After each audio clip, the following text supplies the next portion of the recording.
Hello everyone, welcome back to my YouTube channel right education. Exercise 2.2 का question number 7 करेंगे।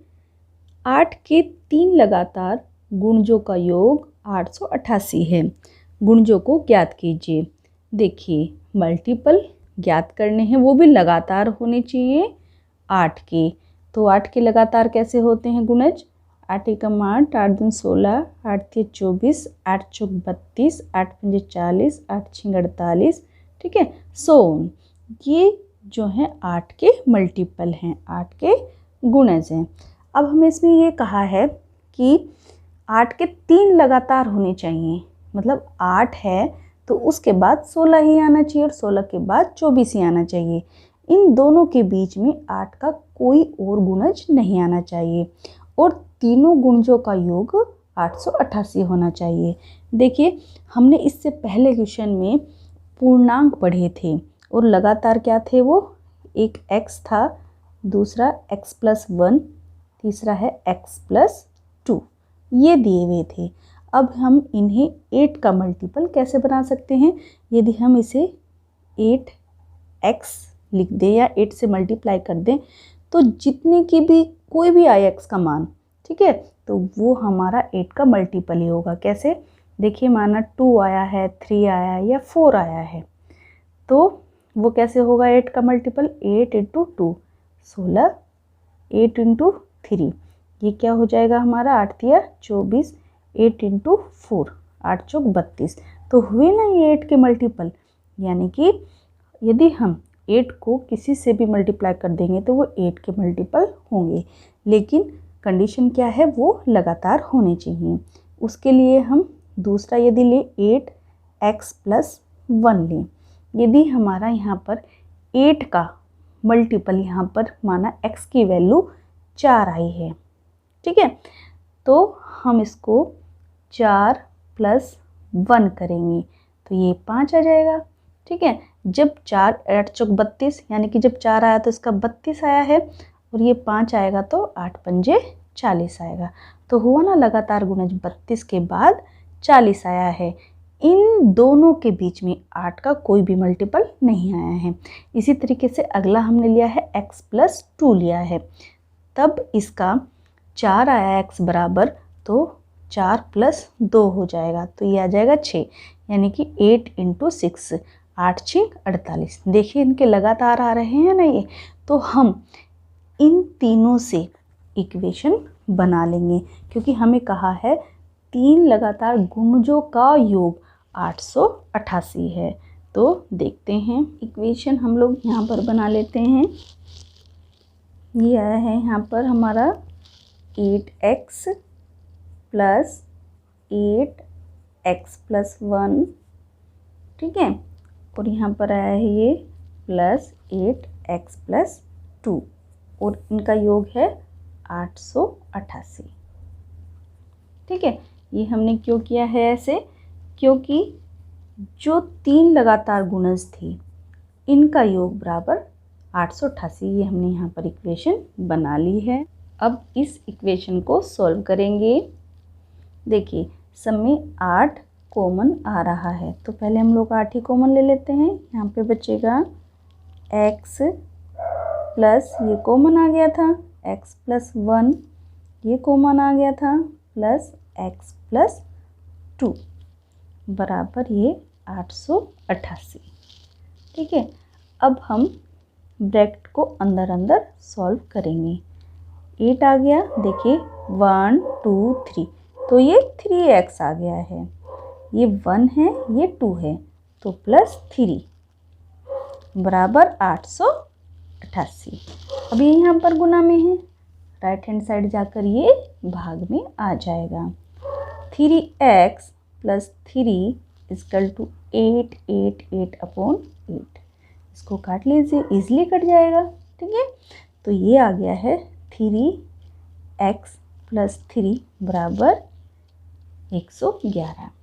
अब हमें x की वैल्यू निकालनी है, क्योंकि वेरिएबल यही है हमारा, तो प्लस इधर 3 का है, राइट हैंड साइड जाकर ये माइनस का हो जाएगा। तो 3x बराबर 1 1 -3, तो 3x बराबर आ जाएगा ये 108। ठीक है। जब हम 111 में से 3 घटाएंगे तो 108 आ जाएगा। ये गुना में है, उधर जाकर भाग में आ जाएगा, तो x बराबर आ जाएगा 108/3। तो ये काट कर आएगा 3 तिया 9, 3 6 18। तो x की वैल्यू क्या आई है यहाँ पर 36 आई है। ठीक है, अब x की वैल्यू ही तो मेन थी। अब हम जो 3 गुणज लिए थे लगातार उसमें हम x की वैल्यू रख देंगे और हमारे नंबर्स निकल कर आ जाएंगे। अब हम लाइन से वैल्यू निकाल लेते हैं पहले गुणज की। पहला गुणज क्या लिया था हमने 8x। ठीक है, 8x, x की वैल्यू आई है हमारी यहाँ पर 36, तो ये आ जाएगा हमारा 288। ये तो आ गया पहला गुणज। दूसरा गुणज लिया था हमने, दूसरा गुणज ये था हमारा 8x + 1। x की वैल्यू रख लेंगे इसमें, 36 है, 36 + 1 ये आ जाएगा 8 × 37।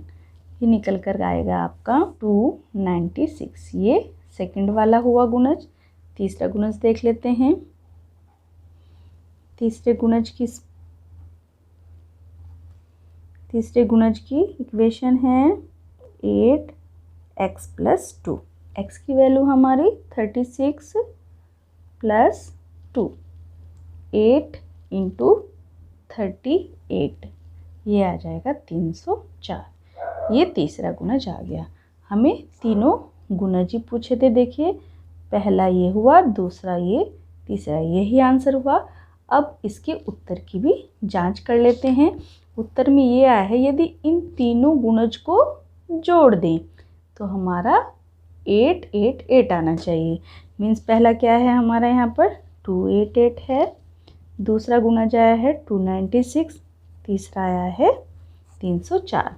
ये उत्तर की जांच कर लेते हैं हम लोग। देखिए, 6 4 10 और 8 18, 18 का 8 हासिल को 1, 9 और 9 18, 18 का 8 हासिल को 1, ये 5 और 3 8। ठीक है, ये इन तीनों का योग हमारा 888 आ रहा है। क्वेश्चन में देखिए 3 लगातार गुणज निकालने थे, ये हमने निकाल दिए हैं। क्वेश्चन खत्म। नेक्स्ट क्वेश्चन नंबर 8 है। इसमें 3 लगातार पूर्णांक बढ़ते क्रम में लेकर उन्हें क्रम से 2, 3 तथा 4 से गुणा कर योग करने पर योगफल 74 प्राप्त होता है। तीनों पूर्णांक ज्ञात कीजिए। देखिए, जो हमें ज्ञात करना होता है पहले हम उसी को मान लेते हैं। इसमें पूर्णांक कहा है जो प्लस और माइनस के हमारे सभी नंबर होते हैं, लेकिन उनको कहा है हमें बढ़ते क्रम में लेने हैं और लगातार लेने हैं। ठीक है, यानी कि 1 के बाद 2 ही आता है, 2 के बाद 3 ही आता है, मतलब ये लगातार लेने हैं। तो हमने ऐसा क्वेश्चन 6 भी किया था स्टूडेंट्स की, जिसमें हमने पूर्णांक लिए थे। पहला पूर्णांक था हमारा x, दूसरा क्या होगा हमें लगातार लेना है तो वो x + 1 हो जाएगा, तीसरा है x + 2। ये लगातार हमने 3 पूर्णांक लिए हैं क्योंकि ये हमें क्वेश्चन में बताया गया है कि ऐसे ही हमें लेना है। और शर्त क्या रखी है कि उन्हें क्रम से का मतलब लाइन से 1 के बाद 1, 2, 3 और 4 से गुणा करना है, और जो उनका योग होगा वो कितना होगा हमारा 74 होगा। तो ऐसे ही कर लेते हैं। इसको 2 से मल्टीप्लाई करना है, फिर 3 से करना है, लास्ट वाले को 4 से करना है, फिर इनका योग का मतलब प्लस, बराबर कितना होगा 74 होगा। जो क्वेश्चन में है स्टूडेंट उसी तरीके से हमें इक्वेशन बना देनी है, फिर इसको सोल्व करना है। ठीक है, तो ये इक्वेशन आई है हमारी 2x + 3x + 1 + 4x + 2 बराबर 74। मल्टीप्लाई करेंगे तो स्टूडेंट्स ये सारे ब्रैकेट में आएंगे क्योंकि ये पूरी की पूरी हमारी पूर्णांक है। ठीक है, अब इनकी ब्रैकेट्स में अंदर मल्टीप्लाई कर देंगे। 2x प्लस ये हो जाएगा 3x, 3 एकम 3, ठीक है, प्लस यहाँ पर आएगा 4x + 4 दूनी 8 बराबर 74। जो x जुड़ रहा है उसको जोड़ लेंगे। देखिए 2 ये है, 3 ये है और 4 ये है, तो ये आएगा 9x प्लस 3 ये है अंक में और 8 ये है, तो ये 11 आ जाएगा और बराबर आएगा 74। अब देखिए 9x है प्लस 11 है, तो 11 को हम लोग राइट हैंड साइड ले जाएंगे। 9x बराबर उधर जाकर ये माइनस का हो जाएगा, 74 माइनस 11, तो 9x बराबर आ जाएगा 63। अब देखिए ये 9 यहाँ पर गुना में है, राइट हैंड साइड में जाकर ये भाग का हो जाएगा, 63/9। अब इसको काट दीजिए, 9 सत्ते 63, तो x की वैल्यू हमारी यहाँ पर 7 आई है। ठीक है, अब हम क्या करेंगे, लगातार जो हमने पूर्णांक लिए थे उनमें रखकर इनके मान निकाल देंगे। देखिए कैसे, पहले तो हमने ये x लिया था ना, तो x बराबर क्या है हमारे यहाँ पर, ये है पूर्णांक, 7 आ ही गया है।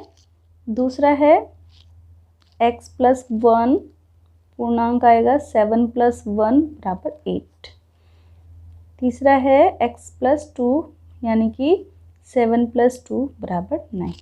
यहाँ लिख दीजिए आंसर करके। 3 पूर्णांक आए हैं 7, 8 और 9। देखिए यही पूछा था, ये हमारा आंसर निकल गया है। नेक्स्ट क्वेश्चन नंबर 9 करेंगे। राहुल और हारून की वर्तमान आयु में अनुपात 5:7 है।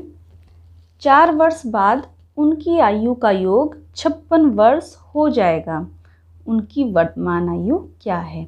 देखिए अब की बार राहुल और हारून की वर्तमान आयु का अनुपात दिया है, ये दिया है 5:7। ये क्या है, राहुल है और इधर हारून है। ध्यान रखिएगा स्टूडेंट्स, इसमें यदि राहुल पहले आया है तो उसका अनुपात भी पहले ही है, और हारून बाद में आया है तो उसका अनुपात भी बाद में ही है। ये अनुपात के सवालों में बहुत ध्यान रखना पड़ता है। मीन्स मैं राहुल के नीचे 5 लिखूंगी और उसके अनुपात में 7 हारून का है। जो ये एज दी है, जब हमें इस तरीके से अनुपात में दिया हुआ होता है और जब हमें वर्तमान आयु माननी होती है, तो ये वर्तमान आयु ही है हमारी जो दी हुई है, तो हम इसके आगे x लिख लेते हैं जो हमारे अनुपात दिए हुए हैं।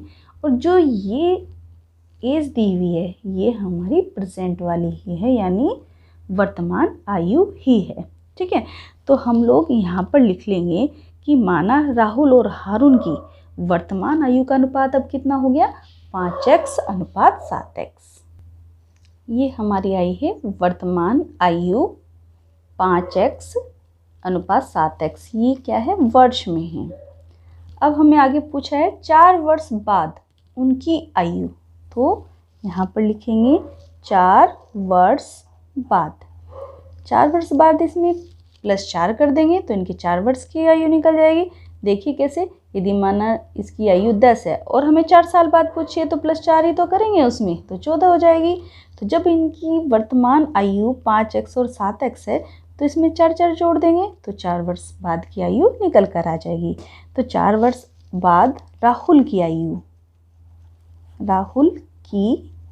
आयु वो कितनी आ जाएगी, 5x तो उसकी वर्तमान है, और जब हम उसमें 4 जोड़ देंगे तो 4 वर्ष बाद की निकल कर आ जाएगी। हारून की आयु, वर्तमान आयु कितनी है उसकी, 7x है, और जब हम उसमें 4 ऐड कर देंगे तो 4 वर्ष बाद की निकल कर आ जाएगी।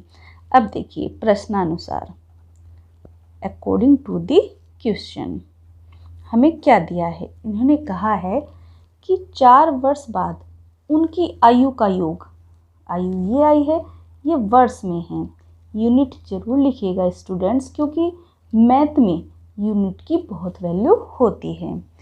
तो 4 वर्ष बाद उनकी आयु का योग, 4 वर्ष बाद ये है 5x + 4, 7x + 4 की योग कितना है, 56 है। तो इक्वेशन क्या आएगी हमारी, ये 5x + 4 + 7x x प्लस 4 कितना है उनका योग? 56 वर्ड्स है। ठीक है, अब हम इसको सॉल्व कर लेंगे। प्लस में है चूँकि तो 5x ये हो गया, 7x ये हो गया, ये हो गया 12x प्लस 4 और 4 8 बराबर आ गया 56। ठीक है, 8 इधर प्लस का है तो उधर जा कर के माइनस का हो जाएगा। ये आ जाएगा 12x बराबर 56 माइनस 8। 56 में से 8 गया, यहाँ पर बच जाएगा हमारा 48। तो 12x बराबर 48 आ जाएगा। 12x के साथ गुना में है तो राइट हैंड साइड जाकर ये भाग में हो जाएगा। तो x बराबर आएगा 48/12। इसको काट लेंगे हम, 12 कम 12, 12 चौक 48। तो x बराबर आ गया है हमारा 4। यही तो हमें निकालना था x का मान। अब x का मान हम उनकी वर्तमान आयु जो अनुपात था उसमें रख देंगे तो उनकी वर्तमान आयु हमारी निकल कर आ जाएगी, क्योंकि हमें क्वेश्चन में वर्तमान आयु ही पूछा है। ठीक है, तो इधर हम लोग लिख देंगे राहुल व हारून की वर्तमान आयु। यही तो पूछा है हमसे सवाल में। तो राहुल की कितनी है? राहुल की है 5x, 5 गुना 4, क्योंकि x की वैल्यू हमारी 4 आई है तो ये आ गया 5 20 वर्ष। राहुल की एज निकल कर आई है, वर्तमान आयु 20 वर्ष। और हारून की, इसका अनुपात था 7x, 7 गुना 4, 7 चौक 28। तो ये निकल कर आई है हमारी 28 वर्ष। यही आंसर होगा। राहुल की एज 20 वर्ष और हारून की वर्तमान आयु 28 वर्ष है। क्वेश्चन नंबर 10 करेंगे। किसी कक्षा में बालक और बालिकाओं की संख्याओं में अनुपात 7:5 है। यदि बालकों की संख्या बालिकाओं की संख्या से 8 अधिक है तो कक्षा में कुल विद्यार्थी हैं। कुल विद्यार्थियों की संख्या बतानी है। कुल विद्यार्थी कब होंगे? जब बालक और बालिकाओं को मिला देंगे। और हमें गिवन क्या है इसमें? जो बालक हैं, बालक और बालिकाएं, इनका अनुपात गिवन है 7:5। मीन्स यदि बालक 7 हैं तो 7 पर 5 लड़कियां हैं क्लास में। दोनों में अनुपात है 7:5 का। जब भी अनुपात में क्वेश्चन आए स्टूडेंट्स तो उनके आगे x लगा लीजिए। ठीक है, तो हम क्या करेंगे कि कक्षा में बालक और बालिकाओं की संख्या का अनुपात कैसे हो जाएगा? 7x अनुपात 5x। अब इसी तरीके से इसमें लिख भी लीजिए। यहाँ पर देखिए, हमने लिख भी ऐसे लिया है कि कक्षा में बालक और बालिकाओं के अनुपात 7x अनुपात 5x है। देखिए, अनुपात में हमें ध्यान देना होता है कि यदि बालक पहले लिखा है तो वो अनुपात 7x भी उसका पहले ही माना जाएगा और बालिकाओं का 5x, क्योंकि ये लास्ट में है। ये हमें ध्यान रखना है। अब दूसरी बात ये बताई है इसमें कि यदि बालकों की संख्या बालिकाओं की संख्या से 8 अधिक है। मीन्स ये भी बता दिया है कि मतलब यदि लड़के हैं तो वो 7x हैं और लड़कियां 5x हैं, लेकिन वो कितने अधिक हैं? 8 अधिक हैं। अब ये हमें डिफाइन है इसमें प्रश्न में। अब 8 अधिक कब होंगे? जब हम 7x में से 5x को घटाएंगे। भाई अंतर कब नज़र आएगा? जब हम बड़े में से छोटे को घटाएंगे तभी तो। इन्होंने पहले ही बता दिया है कि बालक ज़्यादा हैं। कितने ज़्यादा हैं? 8 अधिक हैं लड़कियों से। तो हम वही इक्वेशन यहाँ पर बनाएंगे और लिखेंगे भी प्रश्नानुसार। मतलब 7x माइनस 5x कितने ज़्यादा हैं? 8 ज़्यादा है। देखिए इक्वेशन कितनी सिंपल निकल कर आई है। अब हम इसको सोल्व कर लेंगे। 7 में से 5 गए, यहाँ पे 2 बचते हैं और इधर 8 बचते हैं। 2 इधर गुना में है, उधर जा कर के राइट हैंड साइड में भाग का हो जाएगा। तो 8/2 2 चौक 8। तो x की वैल्यू हमारी निकल कर आई है, यहाँ पर 4 आई है। 4 को हम लोग 7x और 5x में रख करके बालक और बालिकाओं की संख्या निकाल लेंगे। तो यहाँ पर क्या आएगा, बालकों की संख्या, बालकों की संख्या, इसके लिए अनुपात पहला ही है, ये है 7x और 7x की वैल्यू हमारी निकल कर आई है 4, तो ये आ जाएगा 7 चौक 28। तो बालकों की संख्या निकल कर आई है 28। इसी तरीके से हम बालिकाओं की संख्या निकाल लेंगे। बालिकाओं की संख्या,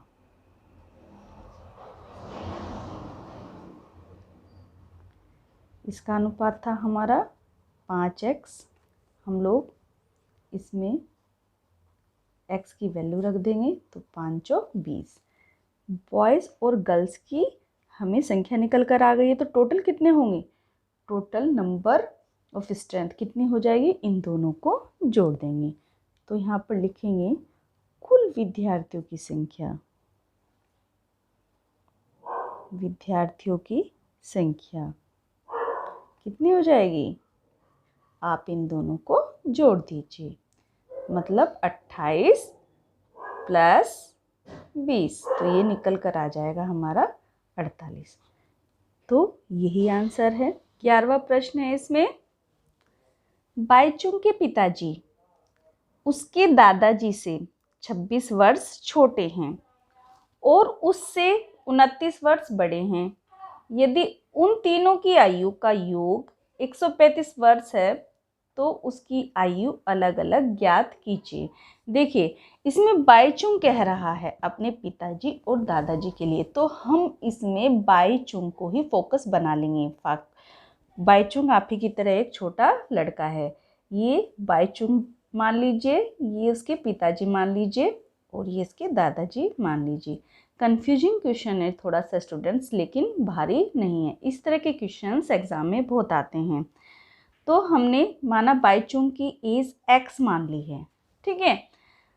ये उन्होंने कहा है कि पिताजी उसके दादाजी से 26 वर्ष छोटे हैं और उससे 29 वर्ष बड़े हैं। पिताजी की बात हो रही है ना, पिताजी की बात दो जगह से हो रही है कि वो 26 वर्ष तो अपने दादाजी से छोटे हैं, ठीक है, किसके, बाईचुंग के, और उससे 29 वर्ष बड़े हैं।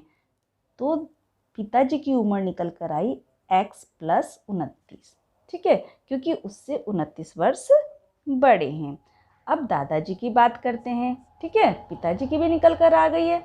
अब दादाजी पिताजी से बड़े तो होंगे ही ना, तो दादाजी से 26 वर्ष छोटे हैं पिताजी, तो दादाजी 26 वर्ष बड़े हुए ना, यानी पिता की उम्र में यदि हम 26 वर्ष जोड़ दें तो दादाजी की उम्र निकल कर आ जाएगी, क्योंकि प्रश्न में दिया हुआ है कि पिताजी उसके दादाजी से 26 वर्ष छोटे हैं। तो पिताजी से दादाजी से पिताजी छोटे हैं तो दादाजी बड़े हुए, ये यहाँ पर कंफ्यूजन मत करिएगा। तो पिताजी की उम्र तो हमने ऑलरेडी निकाल ली है, अब 26 वर्ष बड़े हैं तो प्लस 26 हो जाएगा, ठीक है। इसको आप ध्यान से पढ़िएगा तभी निकालिएगा। अब जो हमने यहाँ पर माना है, ये निकाला है, वही हम लोग यहाँ पर लिख देंगे कि माना बाईचुंग की उम्र x वर्ष है, पिताजी की आयु x प्लस 29 है और दादाजी की आयु x प्लस 29 प्लस 26 है।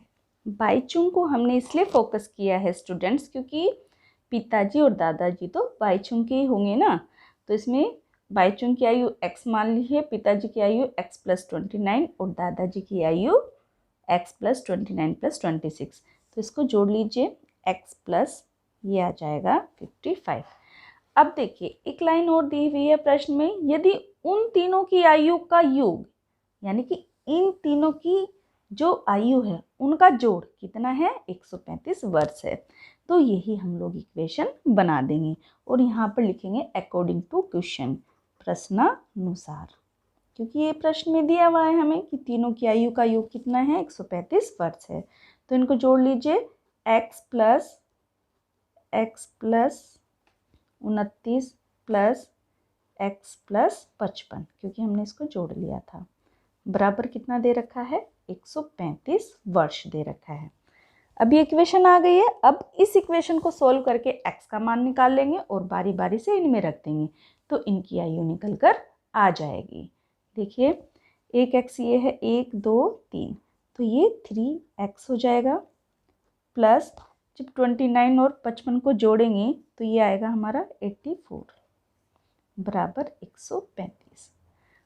इधर की साइड 84 प्लस में है तो राइट हैंड साइड जा कर के ये माइनस में हो जाएगा, तो आएगा 3x बराबर 135 माइनस 84। ठीक है, तो 3x बराबर आ जाएगा, जब 135 में से 84 को घटाएंगे तो ये आएगा 51।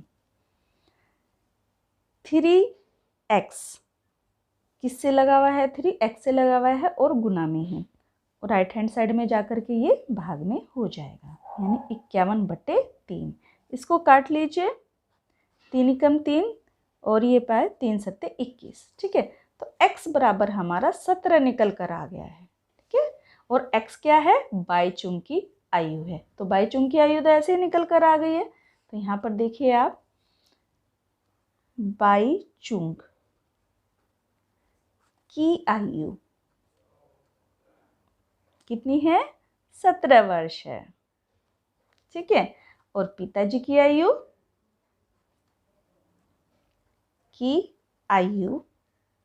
इक्वेशन क्या थी, x + 29, मतलब 29 ईयर बड़े हैं बाईचुंग से, तो हम लोग 17 + 29 कर देंगे, तो ये आएगा हमारा यहाँ पर 46 वर्ष। ठीक है, अब दादाजी की उम्र निकाल लेते हैं।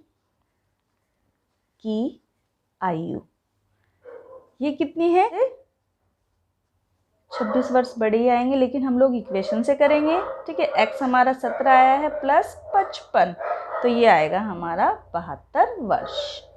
देखिए आप इन तीनों को जोड़ भी लीजिए, आप 17 + 46 करेंगे, 72 करेंगे तो हमारा 135 ही आएगा। ठीक है, और यहाँ पर भी आप अंतर देख लीजिए, 72 में से हम 46 घटाएंगे तो भी 26 आएगा। तो देखिए उनकी तीनों की अलग अलग आयु पूछी थी, ये हमने निकाल दी है। क्वेश्चन खत्म। क्वेश्चन नंबर 12 देखेंगे। 15 वर्ष बाद रवि की आयु उसकी वर्तमान आयु से 4 गुनी हो जाएगी। रवि की वर्तमान आयु क्या है? देखिए वर्तमान आयु पूछी है तो हम पहले वर्तमान आयु ही, मतलब जो आज के टाइम में रवि की आयु है वो ही मान लेंगे। क्यों? क्योंकि वर्तमान आयु के बीच ही ये सारा सवाल घूम रहा है। इसमें कहा है कि 15 साल बाद उसकी वर्तमान आयु से 4 गुनी हो जाएगी। मतलब वर्तमान आयु क्या है हमारी, माना हम x मानते हैं तो 15 साल बाद कितनी हो जाएगी, x + 15। तो पहले हम लोग इसी तरह से लिख लेते हैं कि माना रवि की आयु x वर्ष है।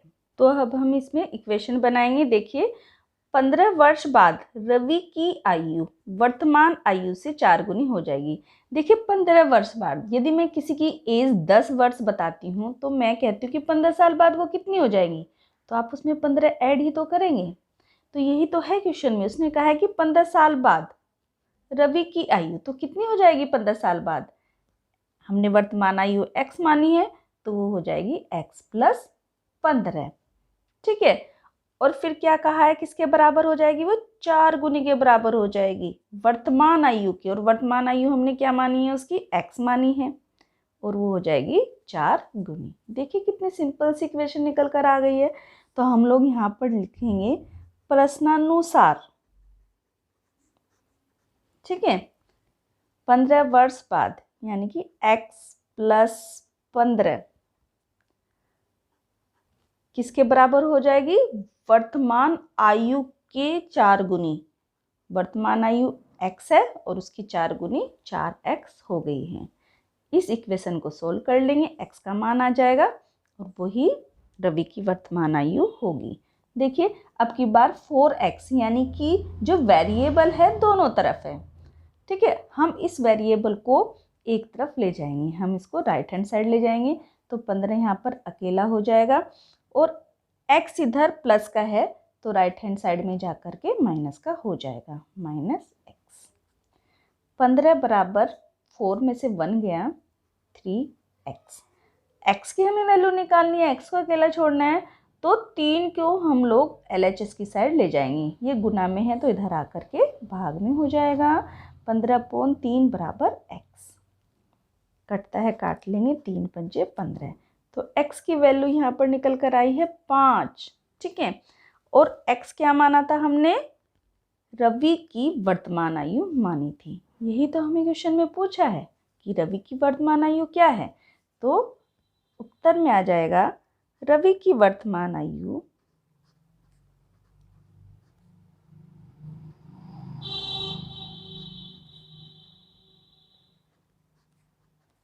5 वर्ष है। तो स्टूडेंट्स, एक्सरसाइज 2.2 के 7 to 12 क्वेश्चन यहीं पर ख़त्म होते हैं। Thanks for watching my video.